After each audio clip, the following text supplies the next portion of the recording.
দেখো, আমরা আজকে ক্লাস 7-এর কোষে দেখি 1.1 এই অঙ্কটা করব। প্রথম অঙ্কটায় দেখো কি বলছে, সিতারা বেগমের ফলের দোকানে 60টি পেয়ারা ছিল। তিনি তার মোট পেয়ারার 1/4 অংশ বিক্রি করলেন। তার কাছে আর কতগুলি পেয়ারা পড়ে রইল? কেমন? এই ধরনের অঙ্ক তোমরা ক্লাস 6-এও করে এসেছো। অঙ্কটা খুবই ইজি। দেখো, 60টি পেয়ারার 1/4 অংশ বিক্রি করেছে। তাহলে 60টি পেয়ারার 1/4 অংশ কত সেটা আগে আমরা দাগ করে নেব। চলো তাহলে করে নিই। দেখো, প্রথমে 60টি পেয়ারার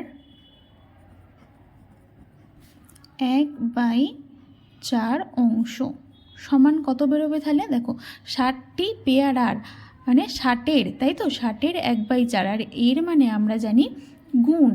তাহলে এখানে গুণ চিহ্ন দিলাম। ওপর নিচে কাটাকাটি হয়, তাহলে 4 দিয়ে 60কে ভাগ করলে কত হবে? 4 15 60। এখানে তাহলে উত্তর বেরোলো 15 একে 15, 15টি। তার মানে 15টি পেয়ারা তিনি বিক্রি করেছেন। 15টি পেয়ারা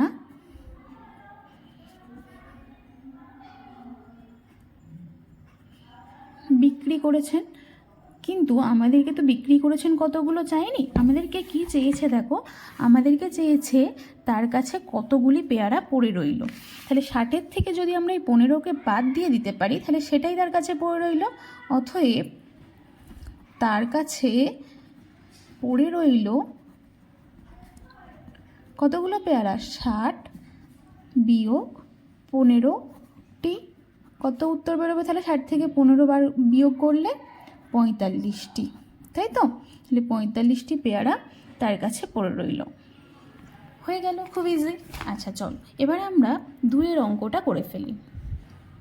2-এ কি বলছে দেখো, মা আমাকে 60 টাকার 5/6 অংশ এবং দাদাকে 45 টাকার 7/9 অংশ দিয়েছেন। মা কাকে বেশি টাকা দিয়েছেন হিসাব করে দেখি। তাহলে মা আমাকে দিয়েছেন কত? 60 টাকার 5/6 অংশ। এটা তাহলে আমরা লিখে নেব আগে। তাহলে লিখব কি? মা আমাকে দিয়েছেন 60 টাকার 5/6 অংশ সমান, দেখো 60 টাকার এর মানে কি? গুণ। তাহলে আমরা এটাকে করব 60 গুণিতক 5/6 হলো। এটা যখনই করব বেরিয়ে যাবে টাকাতে। তাহলে কাটাকাটি করো, 6 দিয়ে 60কে কেটে যায়, কত হয়? 6 10-এ 60, তাহলে 5 10-এ 50 টাকা। ঠিক একইভাবে দাদাকে কত টাকা দিয়েছে সেটা বার করব। দেখো, দাদাকে কি বলেছে? দাদাকে 45 টাকার 7/9 অংশ দিয়েছে, তাই তো? তাহলে মা দাদাকে দিয়েছেন সমান 45 টাকার 7/9 অংশ। তাহলে টাকার, তাহলে 45 গুণিতক 7/9। কাটাকাটি করো, 9 দিয়ে 45কে কাটলে কত হয়? 5 9 45, তাহলে 5 7-এ কত হবে? 35 টাকা। দেখো, তাহলে মা আমাকে দিচ্ছে 50 টাকা এবং দাদাকে দিচ্ছে 35 টাকা। তাহলে কাকে বেশি দিয়েছে? অবশ্যই আমাকে বেশি দিয়েছে, তাই তো? তাহলে উত্তর লিখবো, অতএব মা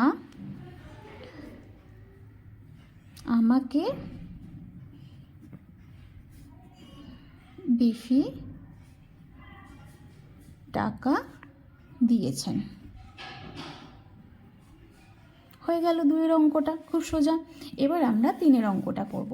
দেখো, 3-এর অঙ্কটায় কি বলছে দেখো, গণেশবাবু 3 দিনে একটি কাজের যথাক্রমে 3/14, 4/7 এবং 1/21 অংশ শেষ করেছেন। তিনি 3 দিনে মোট কত অংশ কাজ শেষ করেছেন? তাহলে 3 দিনে মোট কত অংশ করতে গেলে কি করব? এই সবগুলোকে যোগ করে দেব এবং কাজ শেষ করেছেন ও এখনও কত অংশ কাজ বাকি আছে। তাহলে বাকিটা আমরা কি করব, আমাদেরকে মোট অংশ এক অংশ ধরে নিতে হয়, সেখান থেকে এই যে যোগফলটা বেরোবে সেটাকে বিয়োগ করে দিলেই কিন্তু বেরিয়ে যাবে। চলো করে নিই, করে নিলে তোমাদের আরও বুঝতে সুবিধা হবে। দেখো তাহলে আমরা প্রথমে লিখে নেব কি, গণেশবাবু 3 দিনে মোট কাজ করেছেন।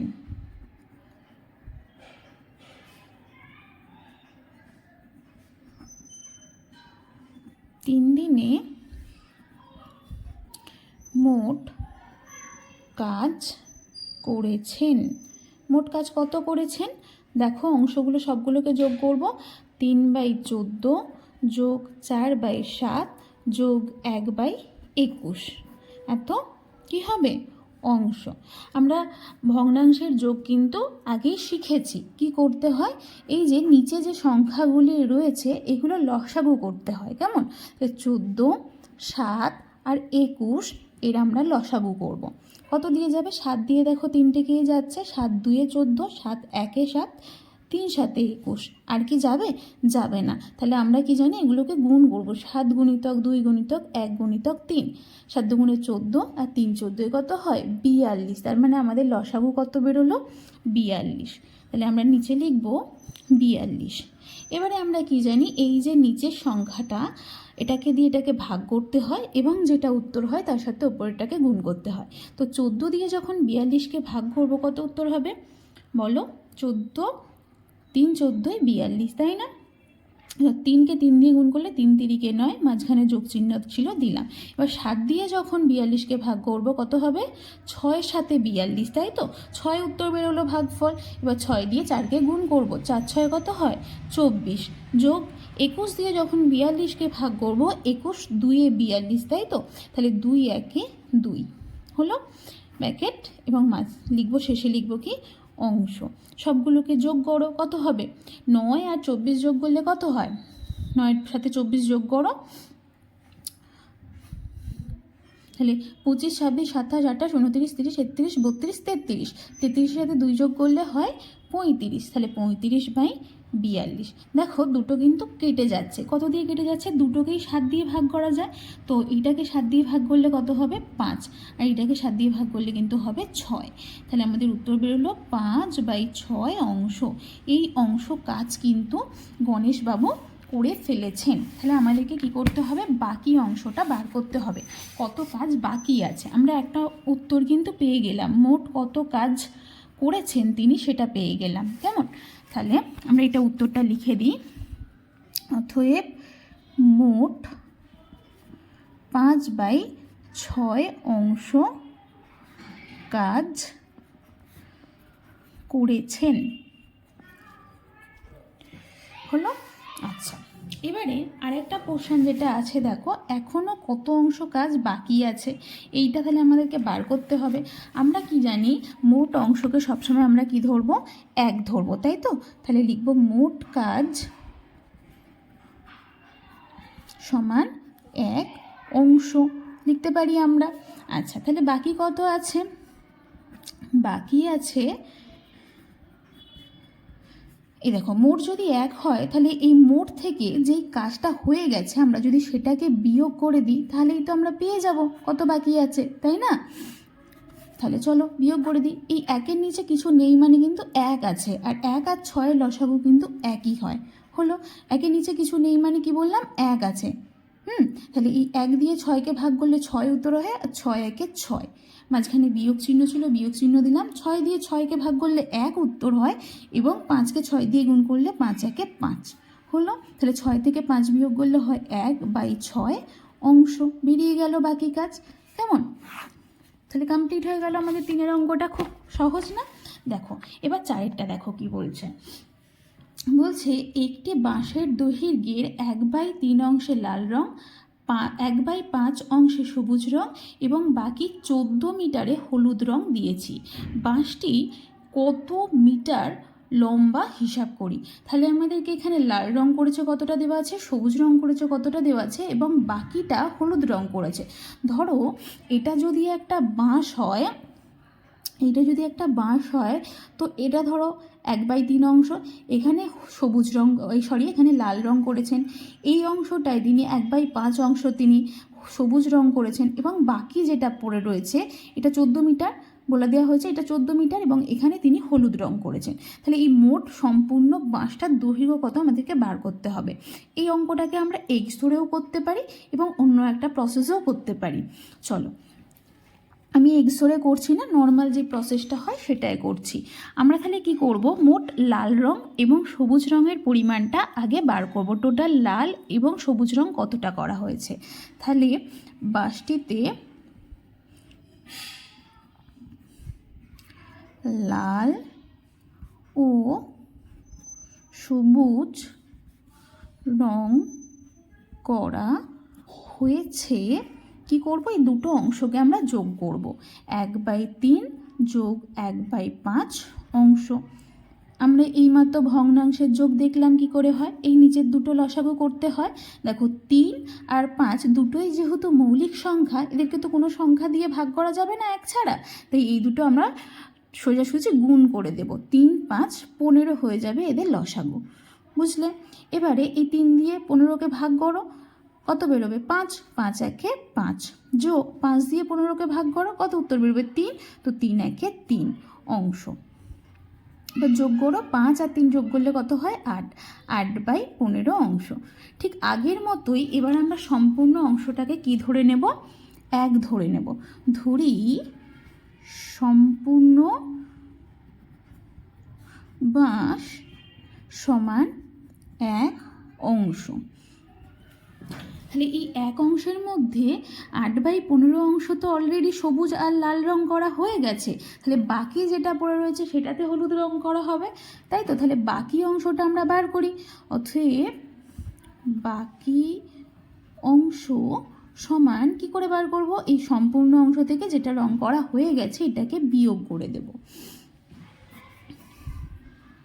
একের নিচে কিছু নেই মানে একই আছে, তাহলে এর লসাগু হয়ে যাবে 15।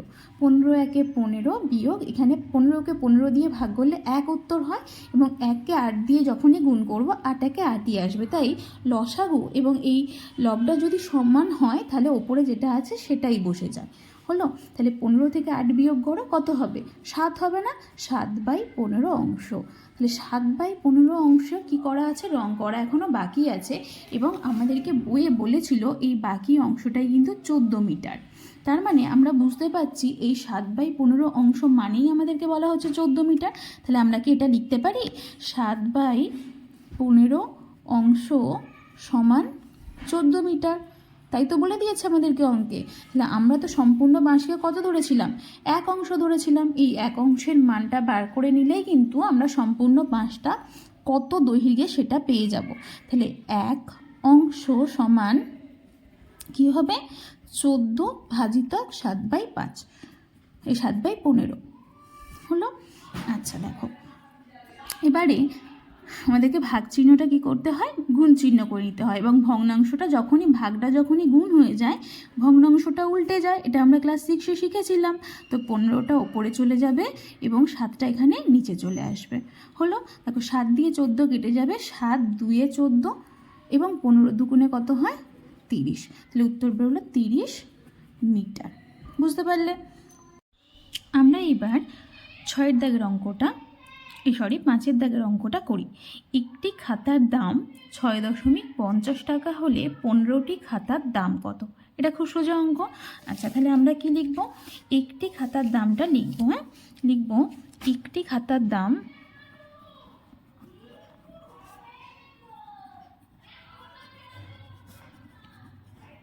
কত বলেছে, 6.50 টাকা, মানে 6.5 টাকা।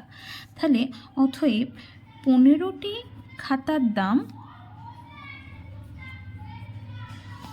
কি হবে, ধরো একটি খাতার দাম 10 টাকা, তাহলে 15টি খাতার দাম কি 5 10 50 টাকা হয়, সেরকমই তাহলে আমরা 6.50কে এই 15 দিয়ে কি করব, গুণ করে দেব, বেরিয়ে যাবে। তাহলে চলো গুণটা করে নিই, 6.50 আর নিচে কত, 15 দিয়ে আমরা এটাকে গুণ করব।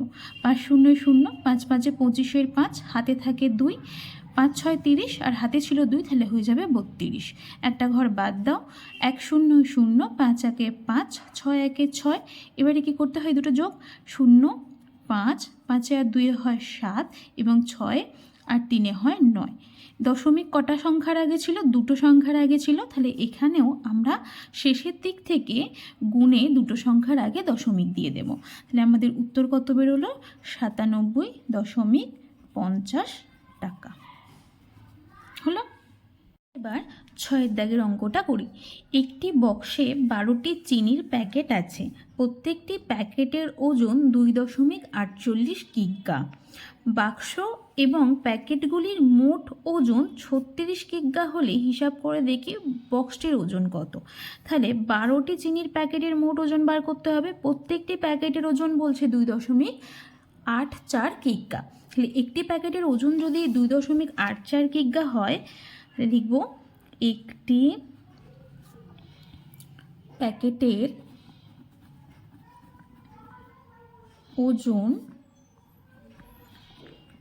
2.84 কিগ্রা। কতগুলো প্যাকেট আছে বলেছে, 12টি। তাহলে 12টি চিনির প্যাকেটের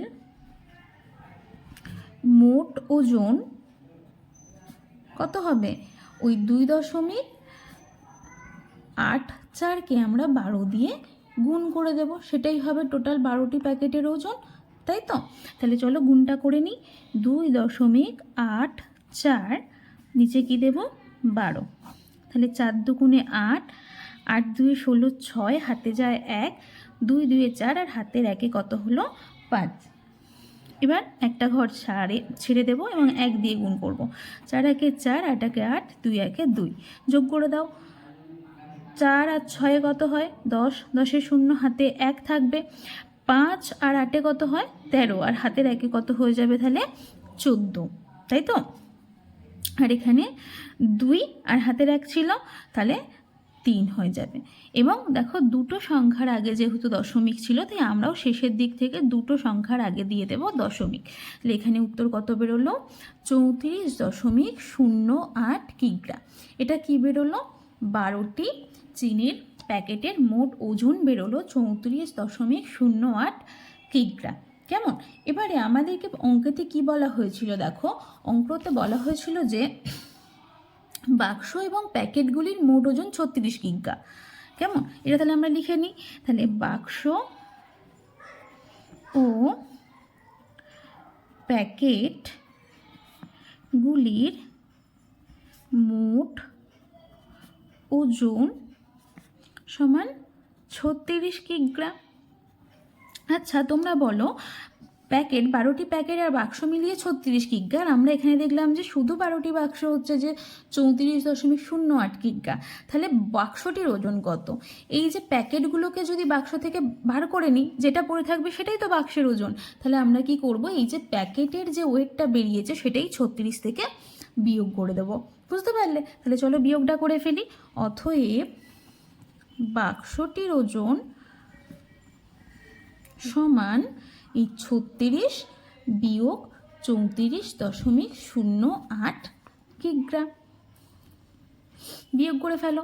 দেখো 36 থেকে যখন আমরা কি বার করব, বিয়োগ করব 34.08। এখানে তো দশমিকের পরে কিছু নেই, তো এখানে আমরা দুটো শূন্য দিয়ে নেব, হলো। এবার বিয়োগ করো। দেখো এই শূন্যটাকে 10 ধরতে হয়, তো 10 থেকে 8 বাদ দিলে কত হয়, 2 হয়, তাই না। হাতে যায় 1, তো আমরা যদি এটাকে 10 ধরেছিলাম, হাতে যদি 1 যায়, তার মানে এখানে নিশ্চয়ই 9 হয়ে গেছে, এখানে তাহলে 9। এটাকেও কি 10 ধরলাম, হাতে যাবে 1, এটা হয়ে যাবে 4টা হয়ে যাবে 5, তাহলে এখানে হবে 6 থেকে 5 বাদ দিলে হবে 1, আর 3 3 শূন্য, এদিকে শূন্য দেওয়ার কোনো প্রয়োজন নেই। তাহলে আমরা দেখতে পেলাম বক্সির ওজন বেরোলো 1.92 কিগ্রা। বোঝা গেল। এই অঙ্কটাও ভীষণ ইজি ছিল। আসলে তোমাদের এই কোষে দেখি 1.1 সব অঙ্কগুলোই ইজি, কারণ এগুলো তোমরা ক্লাস 6-এ এই ধরনের অঙ্ক করে এসেছো। এবার চলো আমরা ক্লাস 7 দাগের অঙ্কটা দেখে নিই। 1 বস্তা চালের পরিমাণের 0.75 অংশের দাম 1800 টাকা। তার হলে তার 0.15 দাম কত। তার মানে এখানে আমাদেরকে বলেছে 0.75 দাম দিয়ে দিয়েছে এবং 0.15 দাম বার করতে বলেছে। এই অঙ্কটা আমরা ঐকিক নিয়মে করব। হ্যাঁ, ঐকিক নিয়মে করলে কিন্তু এই অঙ্কটা খুব সোজা হবে। চলো তাহলে ঐকিক নিয়মে আমরা করে ফেলি। তাহলে আমরা লিখব 1 বস্তা চালের পরিমাণের 0.75 দাম কত দিয়েছে 1800 টাকা। তাহলে 1 অংশের দাম কত হবে? 1 অংশের দাম হবে ঐকিক নিয়মে আমরা শিখেছিলাম, বলো। হ্যাঁ, 1800 বাই 0.75 টাকা।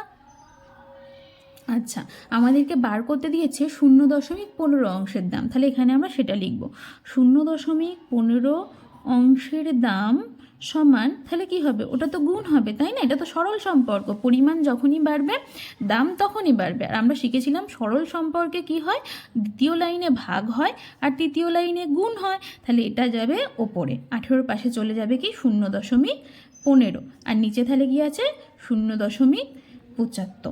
দেখো এই দশমিক তুলে দেব, এই দশমিক তুলে দিলে নিচে কত হবে 100, যেহেতু দশমিকের পরে দুটো সংখ্যা। আবার এই দশমিকটাও যদি তুলে দিই আমরা, দেখো কটা সংখ্যা, দুটো সংখ্যা না, তাহলে ওপরে হবে 100। তাহলে এই 100 আর এই 100 কিন্তু কেটে যাবে, তাই না? এবার তোমরা 15 নামতা পড়ো তো, 15 দিয়ে 75কে কি কাটা যায়? 4 15 কত হয় 60, 5 15 75। তাহলে 15 দিয়ে 75কে 5 বারে কেটে গেল, তাই না? 5 15 75 হয়ে গেল। এবার 5 দিয়ে 1800কে কেটে যাবে, যাবে না? দেখো ভাগ করে দেখো যদি না পারো। 1800কে 5 দিয়ে যখনই আমরা ভাগ করব কত হবে? 3 5 15, 3 ভাগশেষ, এখান থেকে 0 না পাবো, তারপরে কি হবে 5 6 30। তাহলে এই শূন্যটা এখানে নামবে, 5 0 0, কত বেরোলো তাহলে 360। তাহলে আমাদের উত্তর কত হলো 360 টাকা। ইজি ছিল না? আমরা এবার 8 দাগের অঙ্কটা দেখব। 8 দাগের অঙ্কতে কি বলেছে, অনিতাদি তার জমির পরিমাণের অর্ধেকে 7/8 অংশ নিজের ভাইকে দিয়েছেন এবং বাকি জমি 3 ছেলেকে সমান ভাগে ভাগ করে দিয়েছেন। প্রত্যেক ছেলে কত অংশ জমি পেল তা একটি চিত্রের সাহায্যে দেখাই। তাহলে এখানে কিন্তু কোথাও মোট জমির পরিমাণটা বলা নেই, আমাদেরকে কি করতে হবে, মোট জমির পরিমাণটা আমরা কিন্তু ধরে নেব। কেমন? তাহলে আমরা কি লিখব, চলো করি। আমরা প্রথমে লিখব যে ধরি অনিতা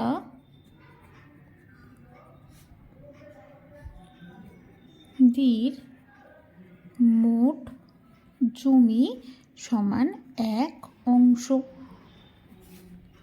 অর্ধেক জমি তাহলে কত হবে? অর্ধেক জমি সমান, আচ্ছা কোনো কিছুকে অর্ধেক করতে গেলে আমরা কি জানি, 2 দিয়ে ভাগ করতে হয়। তাহলে এই যে মোট জমি 1 ধরলাম, একে 2 দিয়ে ভাগ করে দিলেই আমরা অর্ধেক জমি পেয়ে যাব। তাহলে অর্ধেক জমি কি হলো 1/2 অংশ। এবার বলেছে এই অর্ধেক জমির 7/8 অংশ নিজের ভাইকে দিয়েছেন, অতএব ভাইকে দিয়েছেন কত বেরোবে বলো তো, এই 1/2 এর 7/8 অংশ, এর মানে গুণ, আর 7/8 অংশ। গুণের ক্ষেত্রে কি হয়, উপর নিচ পাশাপাশি, এই উপর নিচ কাটাকাটি গেলে কাটাকাটি করব, যদি না যায় তাহলে পাশাপাশি গুণ করব। এই 1-এর সাথে 7 এবং 2-এর সাথে 8, 2-এর সাথে 8 গুণ করলে 16 আর 7-একে 7। এই অংশটা তিনি কি করেছেন, তার ভাইকে দিয়েছেন। ভাইকে দেওয়ার পর কি বলেছে, বাকি ভাইকে দিয়েছেন এবং বাকি জমি 3 ছেলেকে সমান ভাগে ভাগ করে দিয়েছেন। তাহলে বাকি জমি কতটা রইল সেটা আগে আমাদের বার করতে হবে। অতএব বাকি জমি সমান, মোট তো 1 ধরেছিলাম, সেই মোট থেকে আমরা কি করব, ভাইকে যেটা দিয়েছে সেটাকে বিয়োগ করে দেব। তাহলে এখানে 16 হবে লসাগু। তাহলে 16 1-এ 16 বিয়োগ 16কে 16 দিয়ে ভাগ করলে 1 উত্তর হয়, আর 7-একে 7, এত অংশ। কত হবে বলো, 16 থেকে 7 বিয়োগ করলে কত হয়, 9 হয়। 9/16 অংশ, এইটা হলো বাকি জমি। এই বাকি জমি পড়ে আছে ভাইকে দিয়ে দেওয়ার পর। এইটা কি করবে, তিনি তার 3টি ছেলের মধ্যে সমান ভাগে ভাগ করে দেবে। তাহলে 3টি ছেলের মধ্যে যদি সমান ভাগে ভাগ করে দেয়, এই অংশটা মোট 3 জন পাবে, তাহলে এটাকে কি করব 3 দিয়ে ভাগ করে দেব। অতএব প্রত্যেক ছেলে জমি পেল কত পাবে, এই যে 9/16 ভাজিতক 3, তাই তো? তাহলে দেখো ভাগের ক্ষেত্রে কি হয়, ভাগ চিহ্নটাকে গুণ চিহ্ন করতে হয়, এবং গুণ চিহ্ন যখনই করবো এই ভগ্নাংশটা কি হয় উল্টে যায়। এখানে তোমরা ভাবছো এটা তো ভগ্নাংশ না, কিন্তু এর নিচে কি আছে, 1 আছে, তাহলেই তো ভগ্নাংশ হয়ে গেল। এবার ওই 1টা চলে যাবে ওপরে এবং 3টা চলে আসবে নিচে। 3 দিয়ে 9কে কেটে যায়, 3 তিরিকে 9, তাহলে ওপরে হলো 3 একে 3 আর নিচে হলো 16। প্রত্যেক ছেলে তাহলে কত করে পাবে, 3/16 অংশ করে কিন্তু প্রত্যেকটা ছেলে জমি পাচ্ছে। বুঝতে পারলে? ঠিক আছে, আচ্ছা আজকের মতো এখানেই থাক, নাহলে ভিডিওটা অনেক বড় হয়ে যাবে। আমরা পরের দিনে এই 9-এর এবং 10-এর দাগের অঙ্কগুলো করব। যদি তোমাদের এই অঙ্কগুলো ভালো লেগে থাকে এবং তোমরা যদি বুঝতে পারো, তাহলে ভিডিওটা একটা লাইক করে দিও এবং বন্ধুদের সাথে শেয়ার করে দিও। আর পরবর্তী ভিডিওগুলি পাওয়ার জন্য চ্যানেলটাকে সাবস্ক্রাইব করে দিও। Thank you.